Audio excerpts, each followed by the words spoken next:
in the right place, and it was the right holiday for me. And the scenery, it was beautiful. Pictures, it was lovely. I really, really enjoyed it. So that was one of my best presents, but not because it was from Chloe. So Rachel, you got to do better.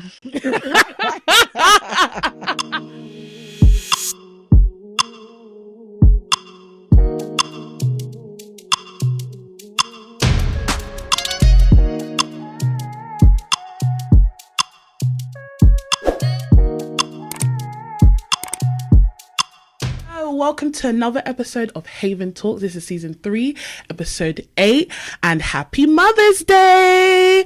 I'm your host, Chloe Alexandra, and today I have my Emily. Mummy. Yes, Mummy Emily is here in the building. She has made her debut. Is this going to be your first time on the show? Yes. Would you come back? Of course I will. Okay. So this better be a good episode. Better be, yeah. Obviously, this will be released when Mother's Day has passed. So I hope you guys had a really good Mother's Day. You know, got your mum some nice gifts, spend some time with her, and get to know your mum on a more deeper level, because that's what we're going to do today. But just to break the ice a little bit, Mother. Yes, my dear. Okay, I've got some questions for you. Go on, child. All right, Mum. So, I'm not her only child. I have a older sister called Rachel. So some of these questions you'll answer for both of us. Yeah? Yes, all right, cool. So question number 1.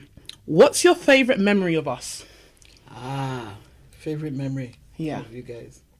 When you were little. Yeah.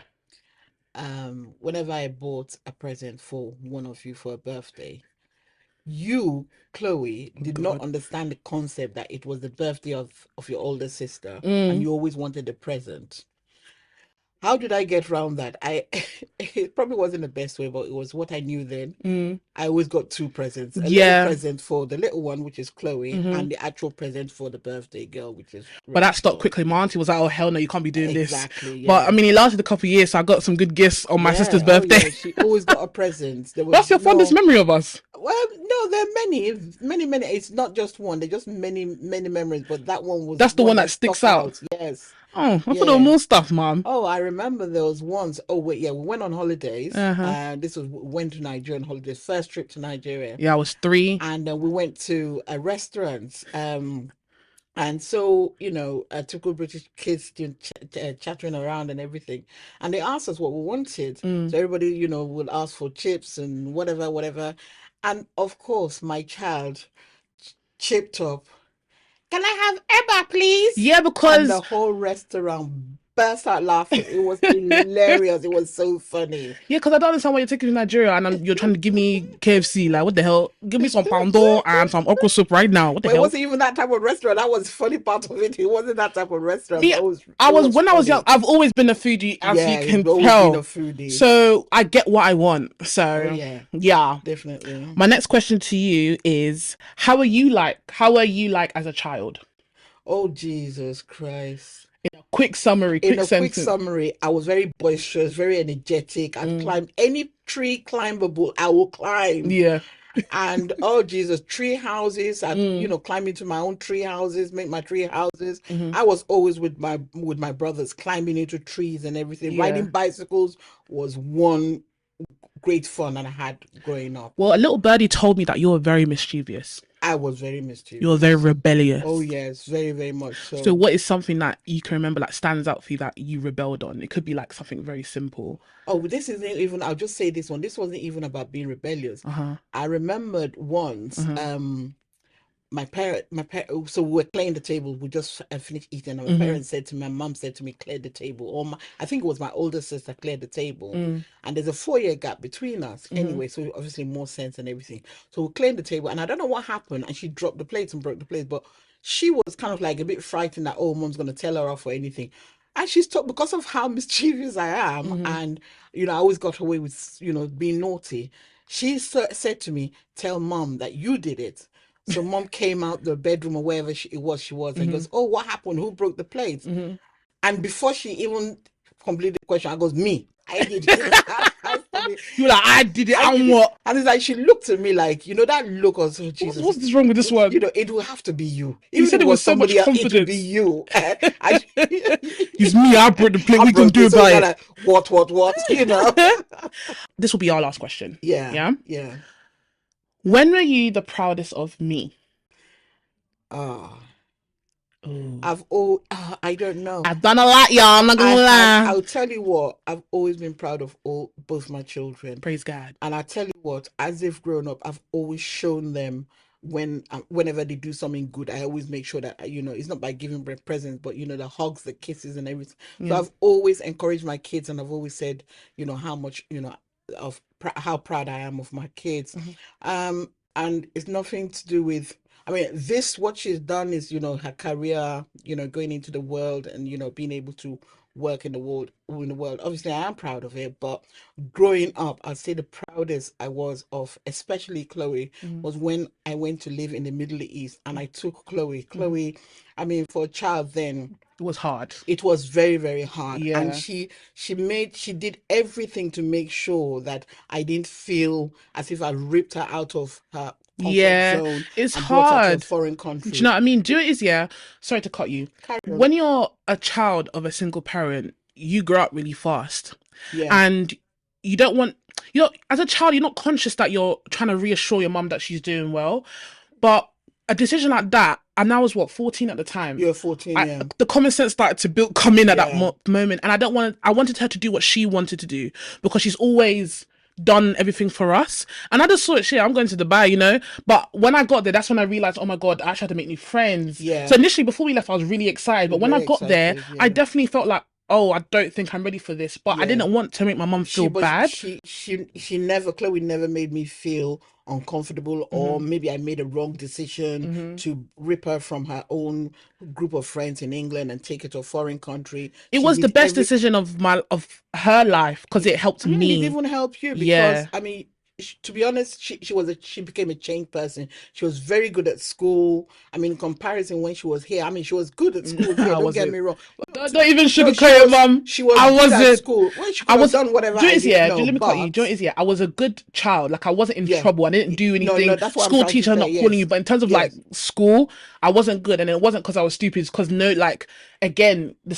it was the lifestyle. Yeah. Like, I was very independent, to the point that I would say it was kind of like a default in how I was watched, at school, So I kind of did whatever I wanted. Yeah. And I think when we got to Dubai, that's the moment that you had more financial freedom, which made you have more time to look at what I'm doing. Yeah. And then you realize that, oh, what the hell has been going on? Exactly. Yes. And the change was a switch. Yeah. Because I remember when she came home once with I think it was the first time she came home with her report sheet. And I'm telling you, I was this close to getting into my car, driving to school, and telling them that this report sheet is not for Chloe. Chloe did so well. I was shocked. It was an experience. But it was a good shock. It was a positive shock. But so what? When you got my report cards from my school back here, were they shit? They were like, she's all right. She's all right. And also it's the way they write the reports here. The difference was clear, because here they're kind of like, it was more, all right, she's all right, but with a thought behind that. Okay, as they grow older, they'll get better. Yeah, they will. So leave it for now. Okay. But over there, if you're good, you're good. If you're bad, you're bad. You understand? But it's like the switch was when I saw her report, was like, oh my God, this girl is good. That eureka moment was I was really pleased. That's right. All you hate is think I'm a bad kid in school. I'm not. No, definitely got the 30 from the mumsy. But I want to talk about our relationship, because I think over the last 26 years of me being on this good God green earth, our relationship has evolved. It has. So I'm the baby. Yeah. And I feel like, my baby. And I feel like I definitely emit the stereotype baby of the family treatment. Yeah. I always got what I want. I was definitely coddled a lot. I was definitely overprotected.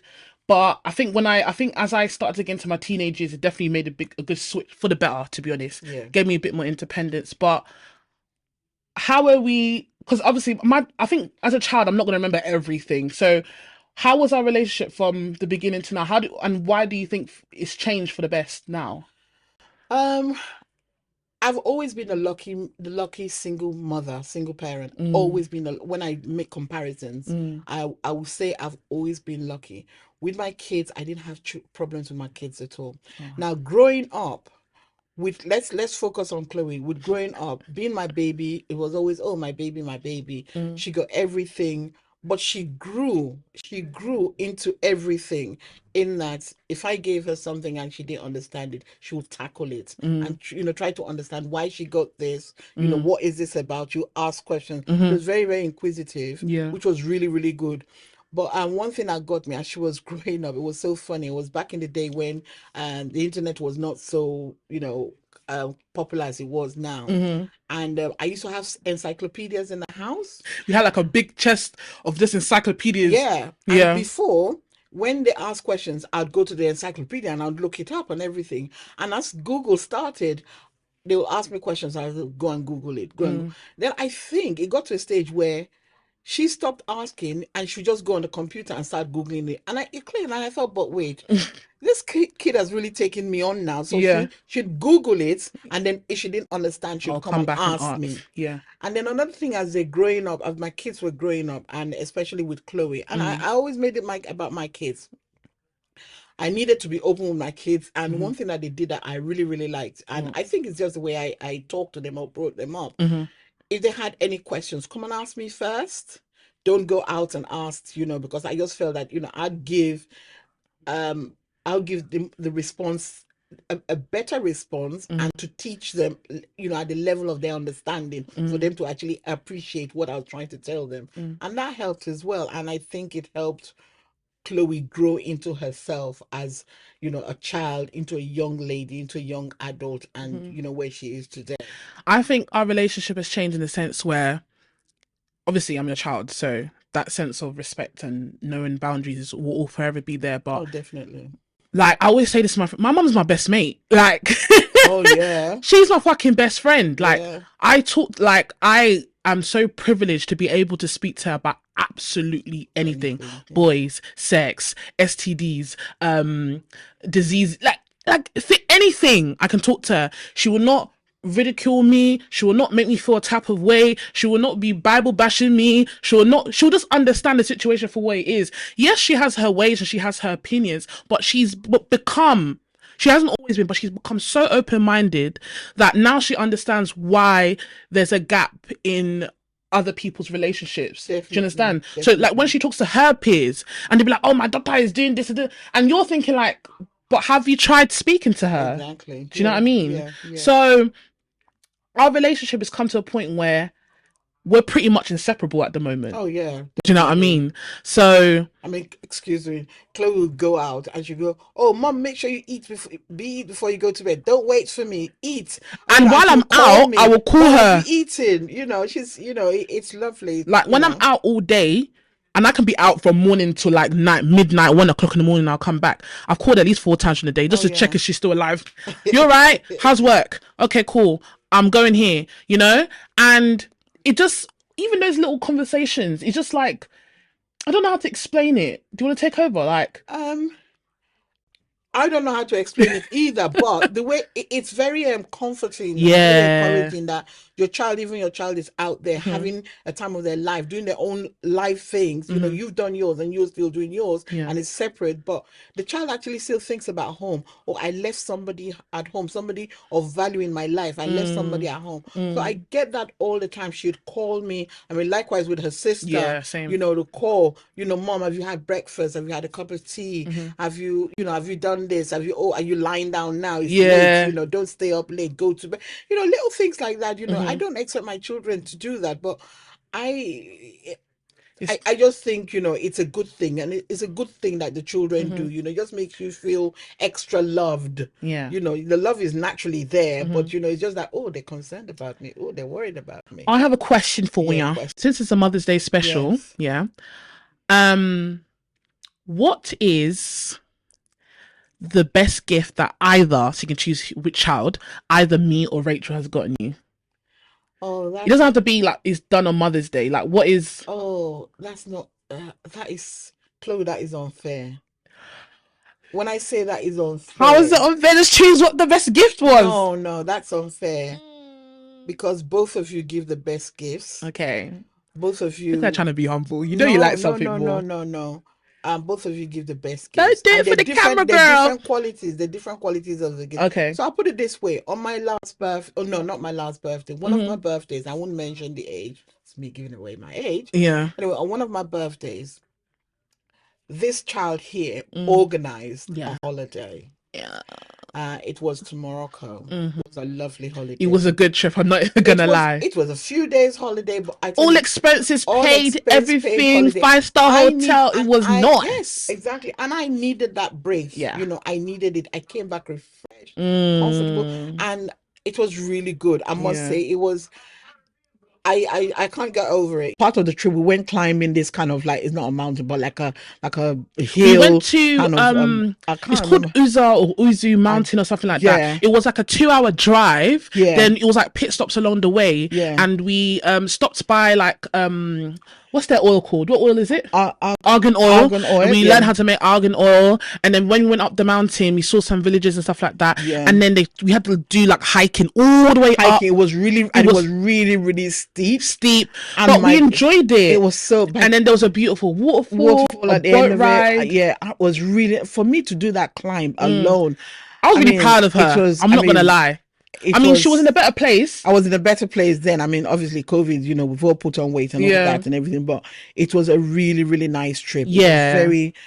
Exercise-wise, I got my exercise. You know, I had the stamina. You know, I didn't feel exhausted. I didn't moan or anything, not because of anything. I just felt I was in the right place. And it was the right holiday for me. Yeah. And the scenery, it was beautiful. Pictures, it was lovely. I really, really enjoyed it. So that was one of my best presents, but not because it was from Chloe. So Rachel, you got to do better. What was nice? I want to touch on the single motherhood. I don't want to get too deep, but I do know that I got a lot of mothers watching our podcast that have landed themselves in that situation for whatever reason, whether it's good, whether it's, you know, things happen, life, you know. So when people bash single mothers, I definitely get very antsy and touchy about it because I know my situation and my mum did not put herself into that situation. You know, unfortunately for her, she got the real stick of it because she came from a community that was illiterate when it comes to being a single parent. So they just saw it as the woman put herself in that situation. Do you know what I mean? Yeah. So I want you to just say what you want to say and want to share, and a bit of encouragement of how your story a little bit, basically. Yeah. Okay, so but keep it brief. Obviously, unfortunately, I fell into single parenthood. But I, of course, I had to dig myself out of it. Going forward, I did what I had to do. And I always thought, you know, took my children into consideration in whatever decisions I made. So, well, with our society, with people thinking, oh, single parenthood is not a good thing, or you see a lot of negativity, but there's so much good that you can see out of it. You could grow out of it. Things like just, you know, always think positive. You understand? Love your children, love yourself, regardless of what anybody is saying out there. You know, they don't feed you, they don't home you, they don't, you know, you have to love yourself and know what you're worth. The minute you start loving yourself and knowing what you're worth, you put that into your children. You love your children for whatever, praise you know. God, praise God. Love your children. Yes, they might end up looking like, I've known people that the children look like the partner, like the husband or the ex or whatever, and they get agitated just seeing the child. Remember, it's not that child's fault. They didn't ask to be here.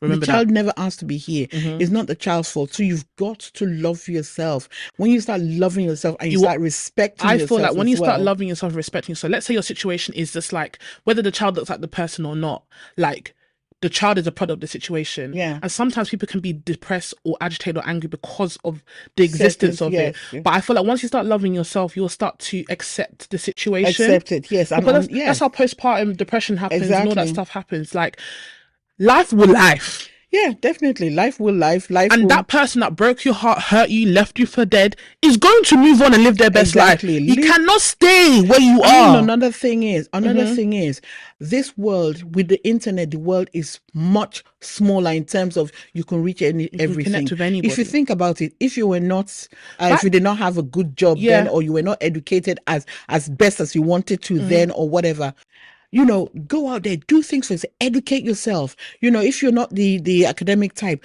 look for a skill, look for a hobby, build on your hobby, do something. You understand? Have a side hustle, do something, you know, take yourself out. Don't sit down at home thinking, you know, even in the daytime, you know, get up, get your children up. And when she says that, she's saying it because that's her truth. Like, I'll go a bit briefly about what you've been doing. Like, when my mum had my sister initially, she wasn't in the best position. She was doing chambermaid, she was doing cabbie, she was doing all of that stuff. And back then it was still minimum wage. She couldn't put a roof over her head. Then she had me, and she said, you know, my mum wanted to be a doctor, but she had to make a decision that was best to take care of all of us. And at the time, I don't know if they've reinstated it, but at the time when you do nursing, they'll pay you as you're doing your placement and stuff like that. So she became a nurse, she became a midwife. And then that's from 96. So when it came to 2006, she said she wanted a career change, but she still loved medicine. And she changed to IT. Now we are over nearly 2006. We're nearly 20 years.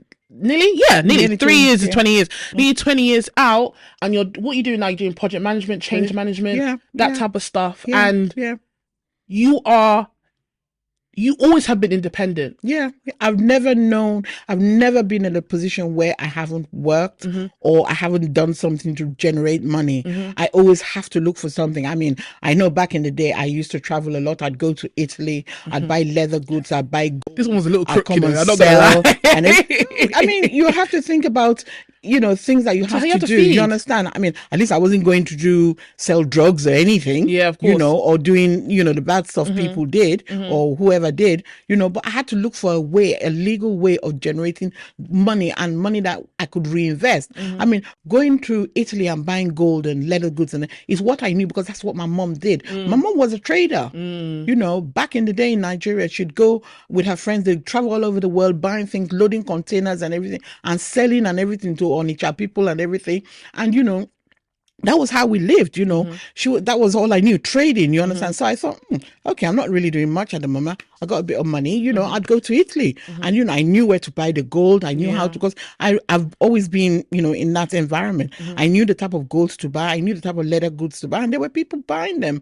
And I made a lot of money. And then obviously I did that and I moved on to the next thing. And, you know, and that's how I rolled, you know, doing things. I'm not just sitting back at home. I feel like, and it's a confidence thing. Every woman is different, but I definitely feel like once you have a sense of confidence, it might not be all the way here, but once you dig out yourself out of that insecurity, that low self-esteem place, because when you have a child or you have really children, it's really, really scary, because remember, you're not only looking after yourself or looking for breakfast, you have a human being, a whole human being you're looking after. And also, thank God, touch wood, you know, our kids are well, but there's also those people that have children that are not so well. So, you know, they're single parents, they have sickly children, like a mother. I knew a friend back in the day, lovely girl, you know, she got married, but, you know, eventually it all broke up. But she had 4 children, and all 4 of them were sickle cell children. So if one went to hospital today, got out, the next one going in and everything.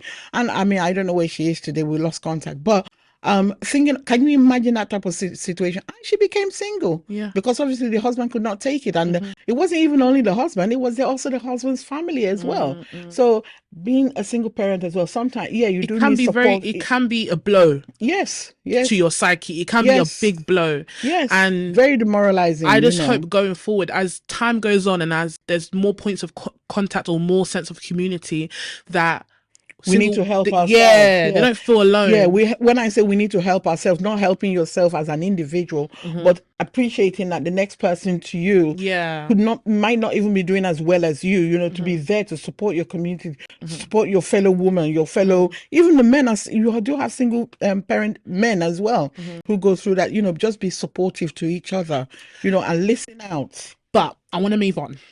Carry on. So talking about single parents or relationships, so let's segue into that. Obviously, your daughter's 26 and she's looking for a man. I said, this year I'm going to be a passenger princess. That means I'm going to find me a babe. What is your ideal man for me? Physically? Let's get into it, love. What is your ideal man for me? Right. My ideal man, I'm going physically first. Physically, let's do the physical. Tall, dark, and handsome. Bearded. Yeah. Bearded. Anyway, bearded. Love beard gang. We love beard gang. We're the beard gang. Yeah. Right. Tall, dark, and handsome. Yes. So that's the physical. Only. Well, you said the physical first. I like nice lips. You see me, my juicy lips. I get it from my mama, and you know what I mean? Yeah, that's from my lips, straight juicy. Carry on. Yeah. So that's the physical. Jokes apart. Now going forward, I'm not going to be the typical and say, "Oh, God fearing," but yes, there's always a sense of having that there's a being out there that magnificent being out there. Have that fear of grace of God in you. You understand? So somebody here, transparent, somebody with integrity, somebody with appreciation of family. Yes. He has to like me as well. Yeah, if you don't like my mom and my sister, exactly. we're not gang. We are a package. We come together. You don't just collect me, you collect us. Exactly. We are a package. Yeah. So God fearing, family loving, appreciating the external family, the extended family rather. So myself, whatever family is around, because we're quite knit we're close knit as well. And not being selfish, be selfless. Because they say when you give, you get. You understand? A selfless person. You come and visit me. If I have a shelf to fix, and you've got the skill, you can do it. Yeah. Why not help me do it? You might not be able to do it then when you come in, but is this man mine or yours, mum? It's your because you're just like, if you want to help me build a shelf and then come on, yeah. I mean, I've known son-in-laws. You want him to be like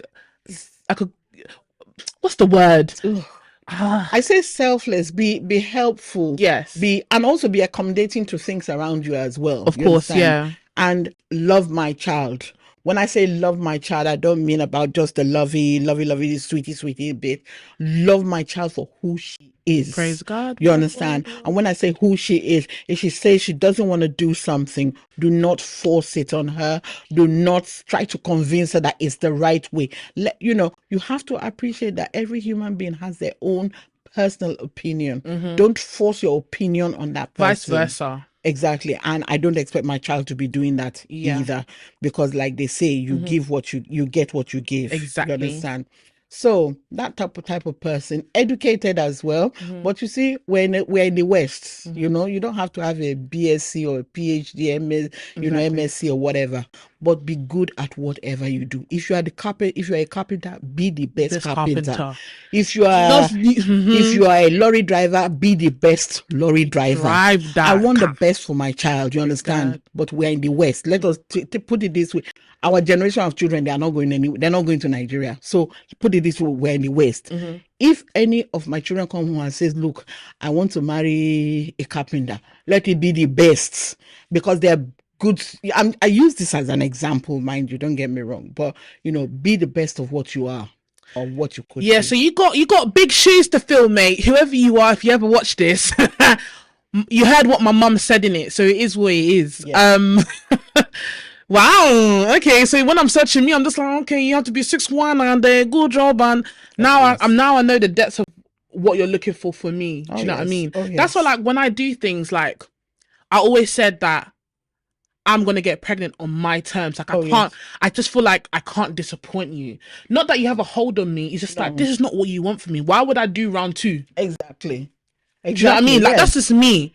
If you haven't learned from me, who else are you going to learn from? Do you get it? Like, I know that you don't want me to live the life that you led. No. You want the best for me. Yeah. So I always keep that in mind. I always when I do date, Mum, I think I talked to you about it a couple of days ago. Yeah. When I do, I find it difficult to let a man take over and do the manly things. And that is because I've brought you up to be always thinking independent, financially independent, self-sufficient and everything. And this is what I want for my girls, and even with their friends around them as well. Always be self-sufficient. Then that means that no man can bobo you and turn around and goes, oh, well, I pay the rent, I pay the bills, I do this, so you can't go out, or you can't buy that handbag, or you can't do you think... You see, you should be independent. Do you think because I'm like that is...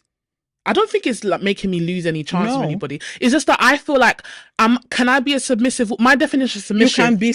Yeah, first of all, my definition of submission is very different to most. Yeah. But I feel like I can be submissive, but just to the right person. Like, I don't feel comfortable just letting any man think they can come and tell me what to do or do things for me, even if it's out of care, because they have a willy between their legs. It doesn't work like that, because unfortunately, I haven't had a dad to do that for me. So you have to... For me, I feel like there's a benefit of coming from a single parent household, especially when you're like, it's just run by women, because you actually had to prove why you're a man.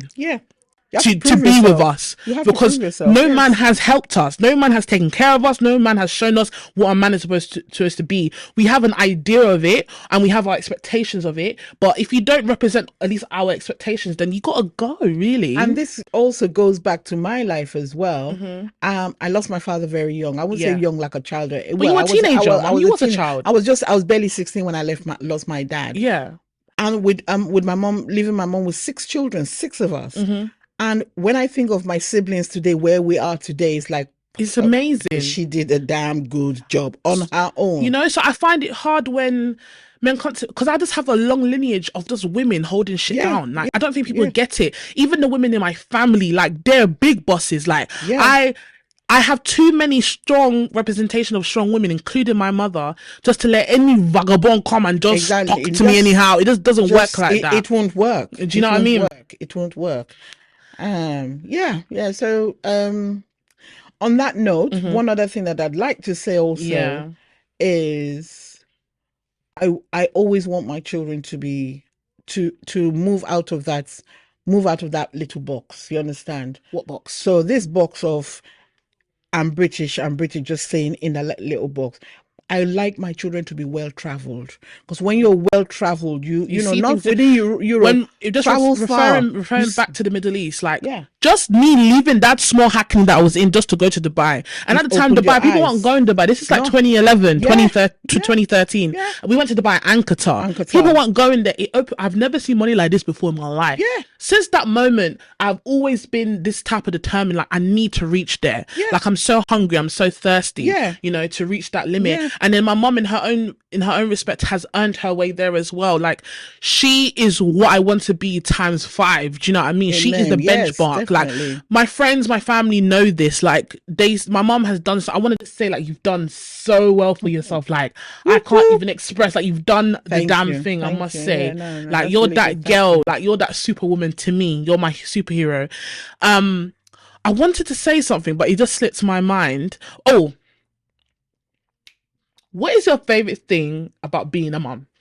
Oh, my favorite thing about being... I get lots of presents. I am spoilt. With the relationship that we have with my mom, my mom, it's like we call her a baby. This woman is so spoiled. And she doesn't get it. So it's to the point where, you see when someone is spoiled, they don't realise they're spoiled, so they start saying bratty things. Oh, it's Mother's Day, you haven't gotten me anything yet. Oh, is that bad? Oh, like, my mom could say, I want an iPad. Boom, she got an iPad. I get it. Literally anything she wants. I get anything I want. So right now, your favorite thing about being a mom is that you're seeing the fruit of your labor. I am, you know, Nigerian prayers, when, especially the typical Yoruba people, when they pray, they go, I know other cultures do it as well. When they pray, it goes, oh, may you eat the fruit of your labor. I've started eating my own fruit. Been eating it. Jesus, my own fruit. She has a whole platter. No. I am spoiled. I am spoiled. I mean, I get holidays paid for me. I get things in the house paid for me. I mean, we're not talking about bills. Put that aside. You know, just little things. I might just like something in the house, or I want to buy this. You know, one of the girls will buy it for me, or at least put money towards something. Like, she knows that. Oh, Jesus Christ. Thankfully, God has blessed us that we're not in a financially difficult position. But she knows that if we ever were, we have her. Like, it's not an issue. We bounce off each other. Easily. I mean, I'm looked after. Easily. You know, I'm for my children, and my children, I believe they're for me. You understand? We're very free with each other, as well as we can feel each other's energy, our likes and dislikes. You have 2 daughters. One daughter has now bought a house, praise God. I'm still with you. Yes. A lot of people have a stigma about being a certain age and still being at home. No. I don't personally have an issue. I don't even know when I'm going to leave home. We live in quite a large house, so we actually have our space and everything like that. Yeah. And I told you guys, she's like my best mate. Why would I go and live elsewhere and pay someone else's mortgage when I can stay in my mum's yard? Do you know what I mean? Yes, It's not even like my mum's yard. We share everything. Do you know what I mean? Yeah. So, do you want to have? Do you have any opinions about people thinking like, oh, you still live at your mum's house? Or I've had somebody say to me, "How do you pay bills for a 20-something-year-old, or how do you help a 27-year-old?" And yeah, let the conversation. What bill? You don't pay my bills. No. Of course, I don't pay your bills. But when we talk about things, and it's like they don't understand how my 20-something-year-old is still at home, and the person, who contributes to the house, and everything, And I'd say things like, I let that slide because I wanted to hear where this person was going. And typically where this person was going, that, the child is of an age where the child shouldn't be at home. And, the child should come and be visiting you with bringing money or whatever, presents or whatever, which I get now anyway. And also you don't need to tell anybody. I don't exactly, and I don't need to tell anybody that. However, another thing is, when I even think about it, and Chloe's mentioned it as well, even if you're at home, if I'm paying a mortgage at home, I don't understand why the child should go out, pay rents in somebody else's house when that money and save it and it can be saved and let them buy her own place. You understand? Which is what I'm doing. Which is exactly, and which is what her sister did as well. And her sister ended up buying a very nice place, really beautiful place. And as far as I'm concerned, I have always told my children that you are welcome to stay as long as you want, as long as you have a plan. What is the plan?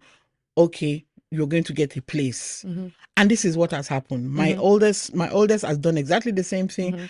She's lived at home, she's comfortable, she's saved up her money and everything. And now she's bought her place and she's moved. She's independent. And I don't see why my younger one shouldn't do it as well. So, exactly. Kicking a child out at a certain age, like, when the child is 18 or when the child is 21 or after university, I just think that's bullshit. Excuse my fine language. It's bull. Well, I think we had a good conversation. Is there anything else you want to add? Like a note to maybe the more mature mums, the mums that's been in the game for a hot second. You've been in there for 30 plus years now. How do you feel? How do you feel being an OG in the mama game? My advice to women out there is we're all individual people.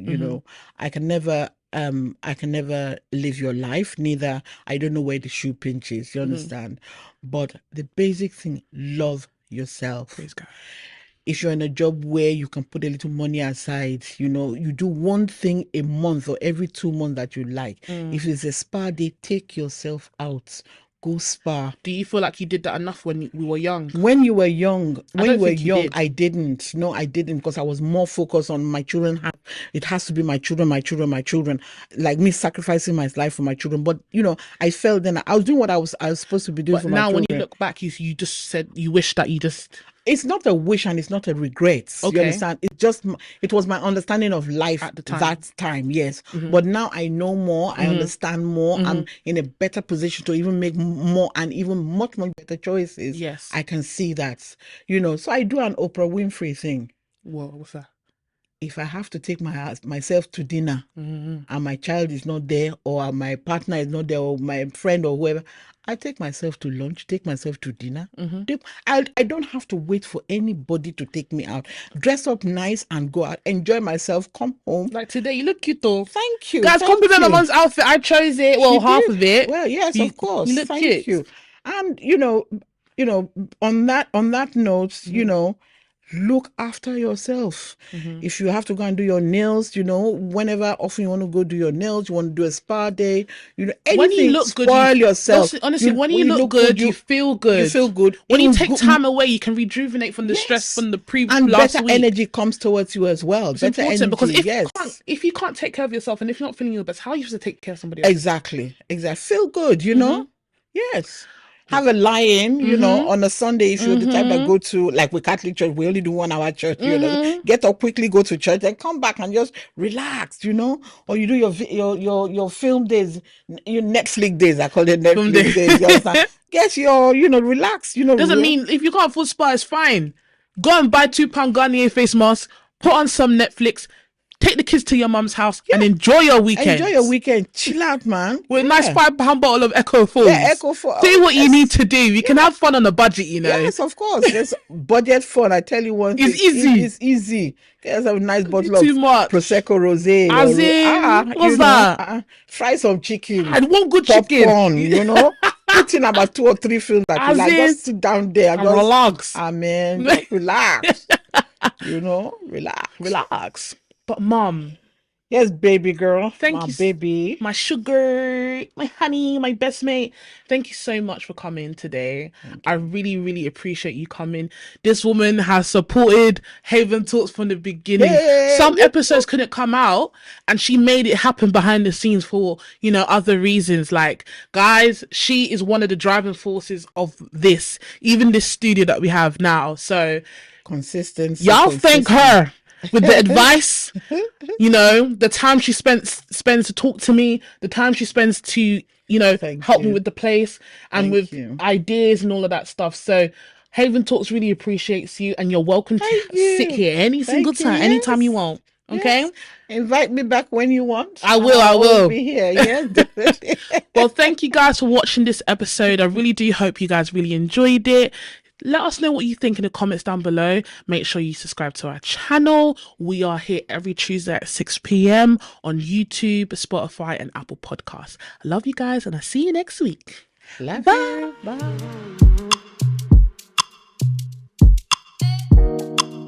But the man will laugh. You're pushing away the potential. Good luck. I said, sorry, don't come when I'm skinny. Literally, don't follow me. Again, we are strong-minded.